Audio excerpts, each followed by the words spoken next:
ஏட்டுக்கல்வி கெட்டு நான் சலித்தேனே. தூக்கம் கெட்டு கெட்டு துடிக்கும் முல்லை மொட்டு தேக்கு மர தேகம் தொட்டு தேடி வந்து தாளம் தட்டு.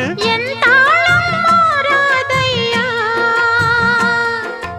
உண்ணாமல் உறங்காமல் உன்னால் தவிக்கும் சிந்தாமணி என் நெஞ்சுக்குள்ளே இன்னாருன்னு சொன்னால் புரியுமா? அது கொஞ்சி கொஞ்சி